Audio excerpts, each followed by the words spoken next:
Is there such a thing as a prosperous leader with good intentions? Must every ruler be prepared to sacrifice whomever for their cause?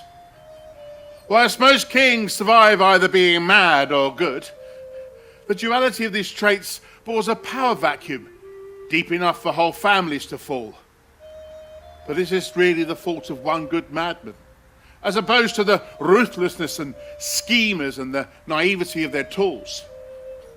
And how strange it is that we condemn the soldiers from long before our time as being foolish, dying needlessly for self-proclaimed commanders.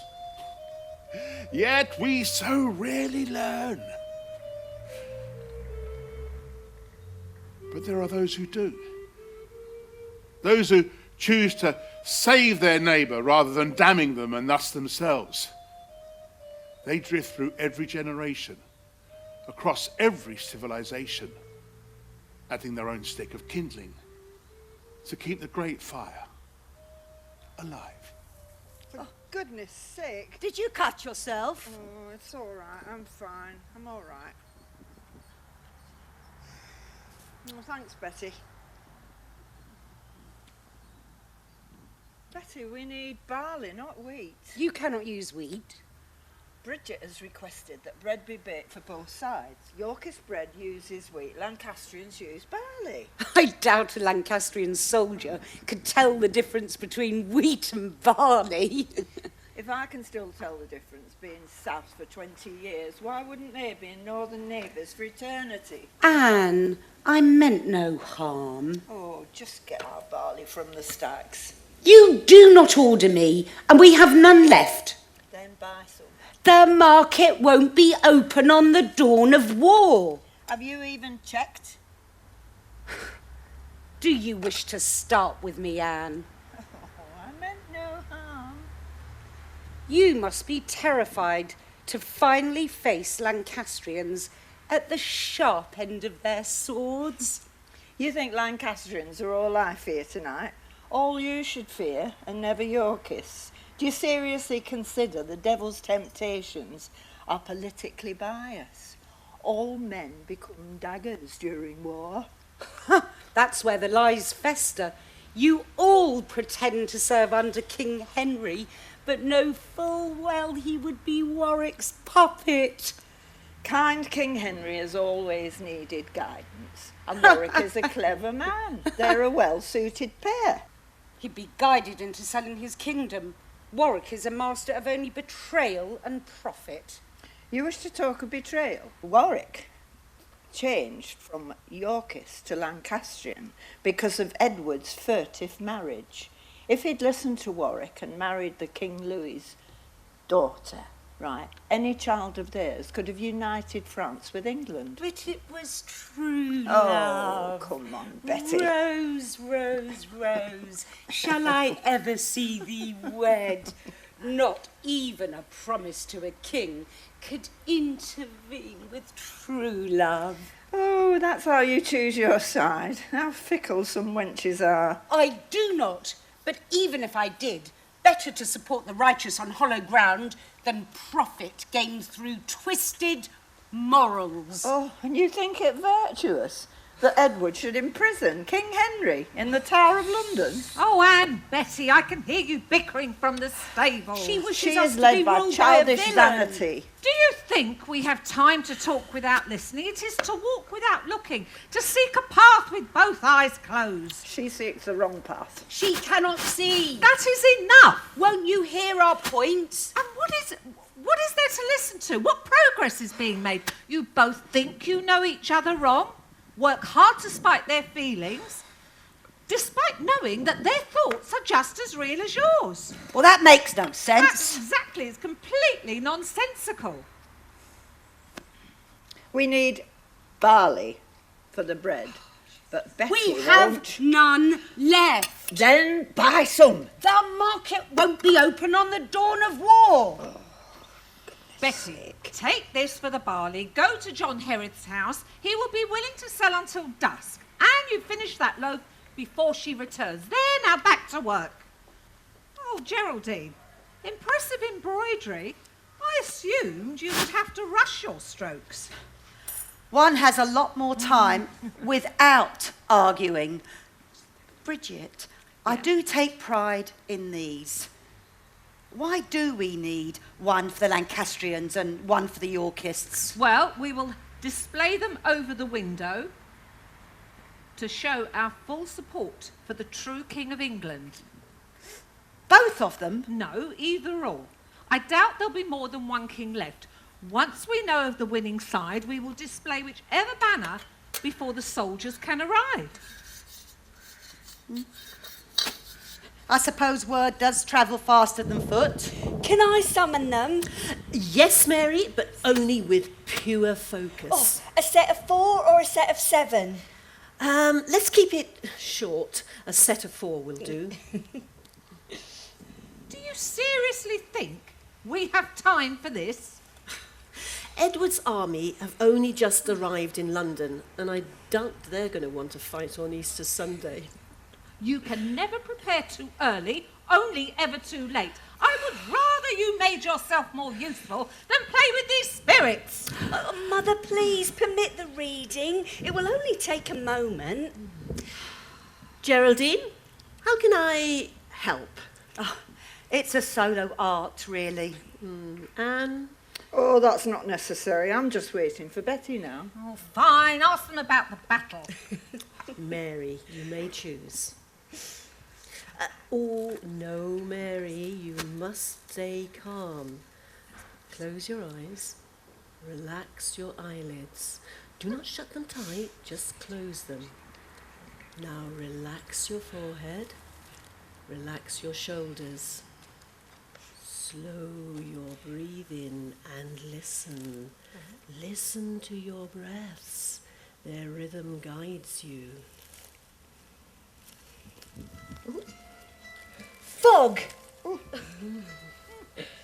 And a second. A playing card, that's not right. The King of Spades. Someone must have mixed the playing cards in with the pack. Such tremendous power. Ignore her belittling, Mary. Mistakes in a reading are only ever fate in disguise. The sun. King Edward's banner. What? King Edward's banner, the sun in splendour. It's sewn onto his banner. Still doubting, Bridget? Just a coincidence. And summon the 4th. Oh, the King of Hearts. Another king. And of opposing colour. King Edward and King Henry. That's odd, I must admit. Oh, should we begin again? 2 of the 4 readings have been mistakes. Maybe we should start anew. No, Mary. All mistakes have purpose. It just takes us time to find it. We'll move all the playing cards out and continue until all 4 readings are complete. The 5th. The moon. A poser to the sun. But this card also points to the stars. That's on Oxford's coat of arms. The star with rays. Who? Oh, the Earl of Oxford, he's a Lancastrian that fights for King Henry. Strange, we should have opposing kings followed by opposing readings. There may be something in these flukes after all. And another. King of Clubs. A third king. But there'll only be 2. What are the chances? Could it be King Louis? Impossible. He is in France. And it's black.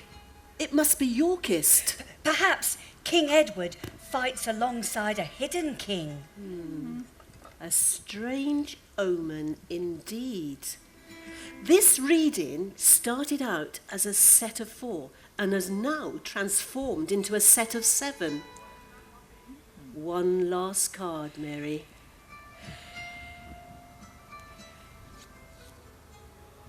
A skeleton.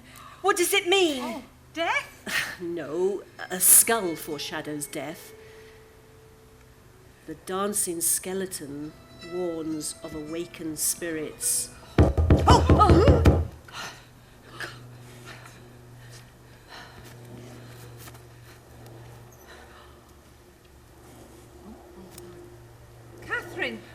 come in. You look shaken. Are you safe? Bridget, Reginald and Thomas have been working at the mill since this morning. They're yet to return, and now there's word of Warwick's army making camp at Kick's End. Already? All the way from Nottingham?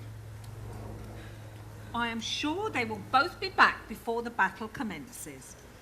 Whilst they are not at Fort Manor, you may reside here with us, Catherine. Oh, God bless you, Bridget. I knew you would help. It's times like these that women must stick together.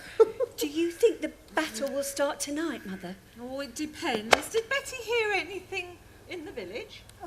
She did not say. She would have told me if she had, because she'd have been talking about these numbers and all. Good. Well, we should be well for now. Catherine, who do you think will win the war? Well, child, I have no say in this battle or the war, but whoever leaves triumphant will be God's chosen heir. And what of you, Malotta? Do you have a favoured flag? Whatever happens, thousands will die. So you have no preference then? Men fight. What point is there in hoping one side dies more? Akin to my own. But I do not leave my opinions of mortals to a higher power. I leave it up to God, the higher power. You speak as if fidelity were wrong. No, just convenient. I can understand why you say such things. God is in everything, and this can seem like an escape to those with little faith. And is God in Margaret Lucas? Malotta! All is well, she does not curse. Yes, God is in everyone, even Lollards. Then why would you have her excommunicated? Malotta! It was hardly my choice. To go against the church is to go against God's word, thus God. She must learn to listen to his word. The monks of St Albans are good teachers. I cannot bear to share a table with those who talk of love but practice fear. Malotta, you must not offend Mrs. Freud with such hostility. What, and leave her in ignorance of her own stupidity because she had the face to marry nobility?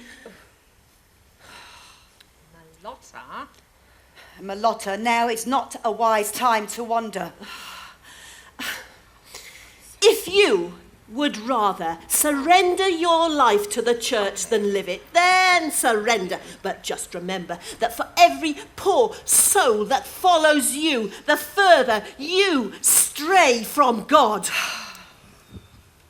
Our deepest apologies, Catherine. We're all on tenterhooks at the moment, and she does not yet understand the seriousness of what she says. Worry not. I care only for her soul, and she has said no blasphemy. I understand she and Margaret Lucas were close. But when it comes to God's word, my hands are tied. Margaret wanted an English mass when she did not attend, an English Bible when she could not read. Lollardy is truly beyond me, but now she will learn to listen to his word, despite her best efforts to act like some maid of Orleans. Edward's army marches through Barnet. So soon? We must hang the Yorkist flag up. I was wrong. The battle could be tonight. You come empty-handed. What of the barley, Betty? John closed up shop once he knew of Edward's army. Oh, it's not necessary. I've no time to grind it into flour. Betty, what's the word amongst the village? How many men does Edward command? Between 11 and 13,000. And Catherine, how many in Warwick's? Just over 15,000, but surely no knight of our own king, chosen by God, would attack an English house. Most men forget of God's existence during the battle, and after, when they turn towards an enemy village with their blood pumping, or perhaps the divine is their only thought whilst they tear themselves apart. And make a second loaf. Use, if you have enough dough, use ash if you must, grain matters not. Betty, gather some tools that can club, stab or throw. Stakes, hatchets, scythes. Bring all the equipment big enough to block a doorway with. Mary, you go help her. Geraldine, finish your embroidery. I will build the barricade if you need to leave or enter. Go through the back. Catherine, pray.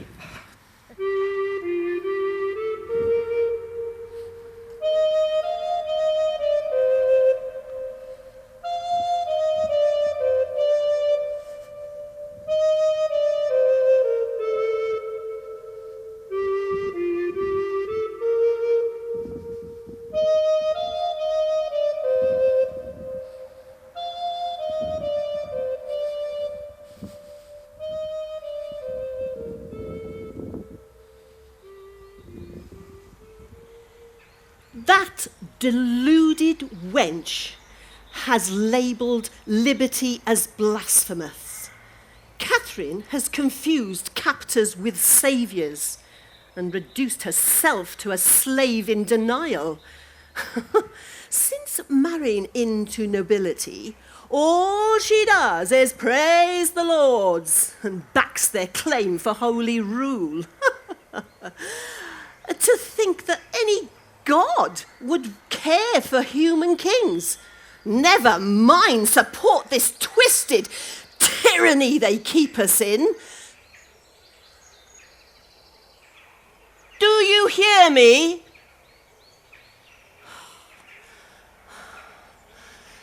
Are you listening? Do our souls mean nothing, you omnipotent watchers? Are we just our lives a coincidence, a thoughts, just a constant happening?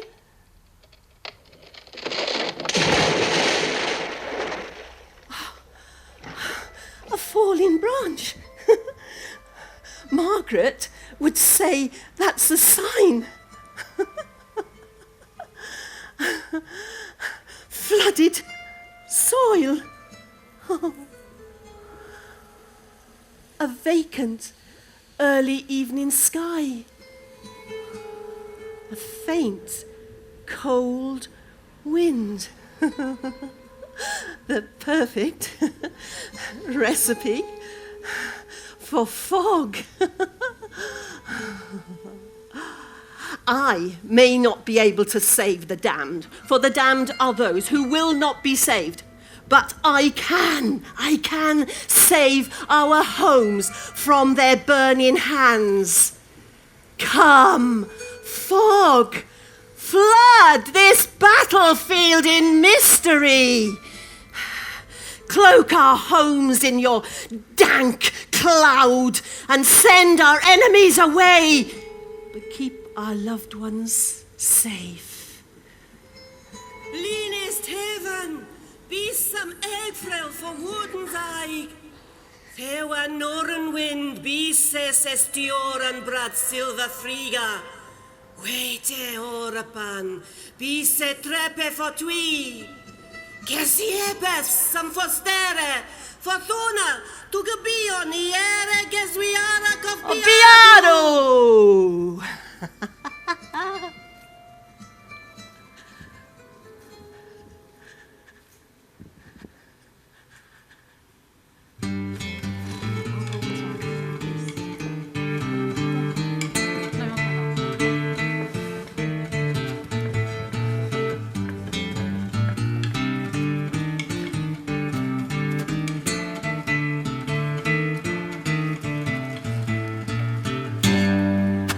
Geraldine, take this. Oh, it will be my new needle for the night. Good. And what weapon shall I have? Well, you won't be having one. What? You won't be here, so there is no need for you to have one. And where would you put me? You will stay at the hermitage until the battle has finished. To stay with the monks? Yes. Well, am I not as capable as Geraldine? Am I as useless as Catherine? Mary, apologise to Catherine. Prove me wrong and I will. This is not based on your competence. I am simply being practical and acting with precaution. Betty, have you finished the garden? No, not yet. When you have done, bring all the silver and hide it in the shed. Make sure that all the bronze is here because soldiers need to leave proud of their plundering.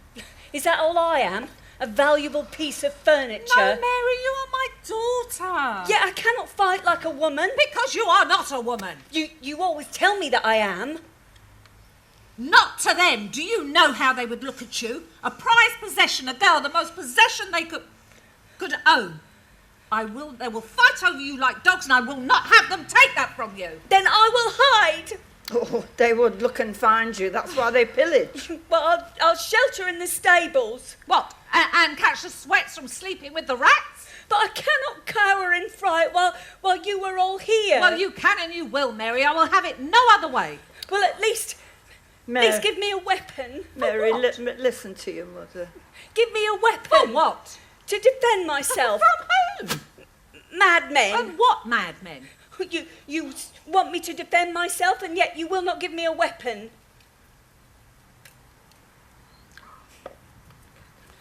I am sorry for my blasphemy. May God forgive me. Where are you Sure going? he will. To the hermitage. Bridget, she does remind me of you. Was I really so stubborn? We mustn't bully her. Don't you remember being Mary's age? I used to cut my hair short at the tavern to listen into it. We mustn't be surprised of her wanting to be mature. Oh, Betty, you're not helping. And you are. What does it look like? Betty, go finish the garden. We don't have much time. Fine. Catherine, I am truly sorry for the child's words. She gets lost in a mist of feelings when she hurts. I can only pardon Mary. She is full of courage that I do not have, despite her behaviour. She's not usually like this, Catherine. Bridget, do you want me to go and talk to her? No, what's that? They're more mine than yours. But they were your father's, Mary. As if he needs them. She is so vile to me. I think she will forgive you. In time.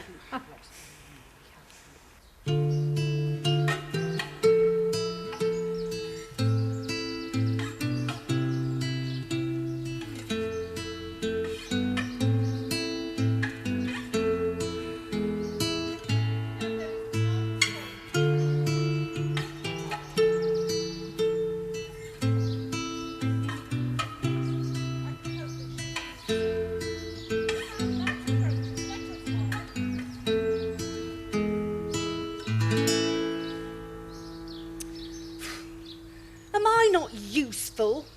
Do I not have 2 arms and 2 legs to bear weight with? I am not some naive child.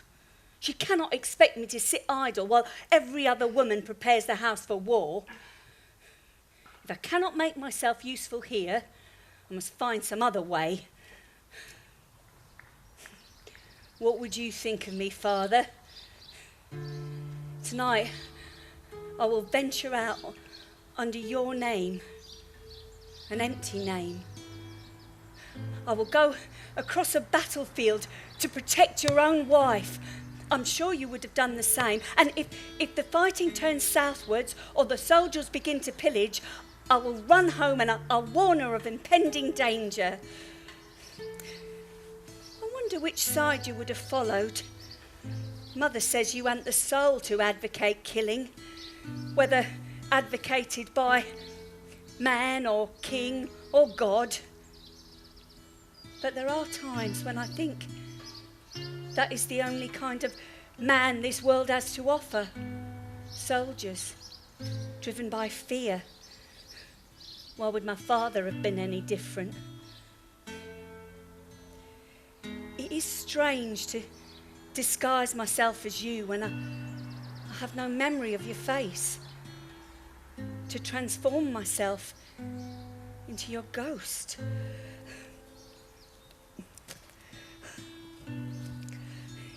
If there is no man here to defend love from fear, then I must become him.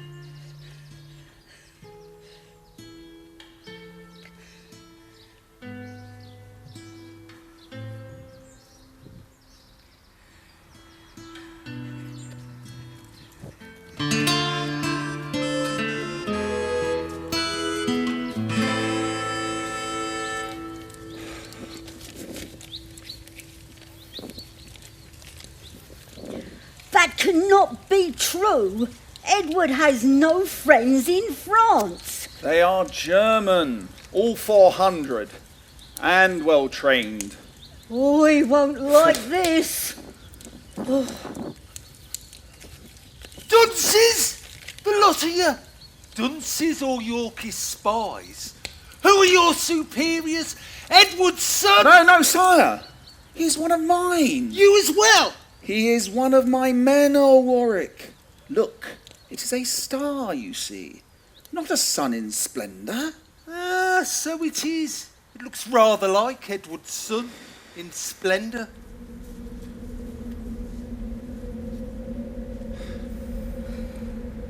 Sire, you do not look well. Shh! Listen. There are whispers in the fog. The breath of our enemy. Their scouts are close, Oxford. Close enough to hear. You must control your men. No campfires. Tell them only to whisper. This could kill us all. You understand? I understand, sire. Good. Go to your flank and coax the fire in their hearts. Tell them to listen out for cannon blasts, sending Yorkist souls to hell.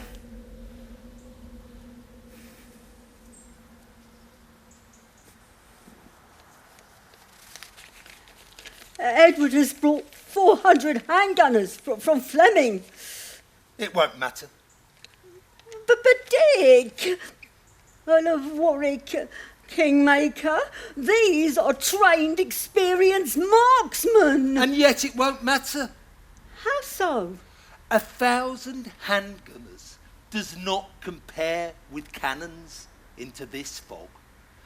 We shall rain an iron hell overnight, stretching our advantage to 5,000 men.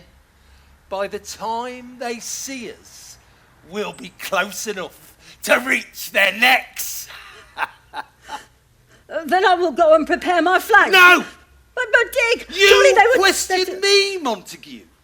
You, who let Edward parade past Pontefract with only 2,000 men. I did not see him. I did not see him. From 4 miles away, atop a bloody castle I gifted you, commanding double his number, and you did not see him. Look, Montague, he now sits half a mile into that fog, behind 11,000 men, and we cannot see him. He jailed our brother and trapped King Henry, bringing that mad king to this battle in a cage. Edward may decide to slit his throat at any moment, leaving this war redundant. We need that fool alive. But if we fire our cannon and hit his men, won't they be forced to charge us? Don't be stupid. He would expect an attack and thus would not dare attack until morning. He would much rather risk losing lives than the war. Oh, God, this is tiresome. You missed the chance to kill Edward whilst George paraded the king around Parliament trying to gather support. Henry, being the deranged imbecile he is, George persuaded the people to let Edward back into London. Oh, it is weary being the only competent brother of 6. To think I trusted Edward as if he was one of my own. A brother in life I found as proficient as myself. Yet he betrayed me, choosing to marry a petty noble rather than the French princess I promised him. Refusing a second kingdom just to be rid of me. And Clarence, that filth, with blood as soiled as dirt. I should have had him hanged and beheaded. One death for every treason. Queen Margaret would be glad with such triumph. I can feel my mind wandering. It is difficult to think in this fog, surrounded by unknowns. This must end tonight. It must, or I'll turn as mad as Henry.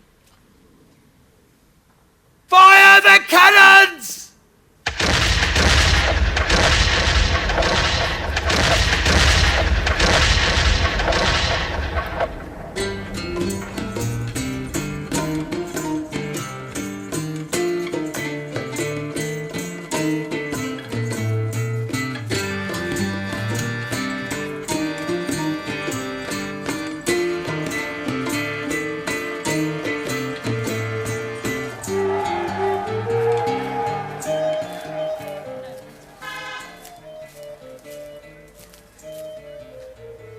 Dear audience, at this very hour, over 100 miles away, Queen Margaret of Anjou and her army sail for Weymouth Beach. It being 1471, there was still free movement of people, and the only hindrance to her travels was the weather. She had spent days waiting for the winds to change, unable to cross the channel and save her husband from imprisonment. Now, with the wind finally behind her and a whole tavern worth of ale on deck, she invites you all to partake in some refreshments. Cash only, of course, as the card machine had not yet been invented.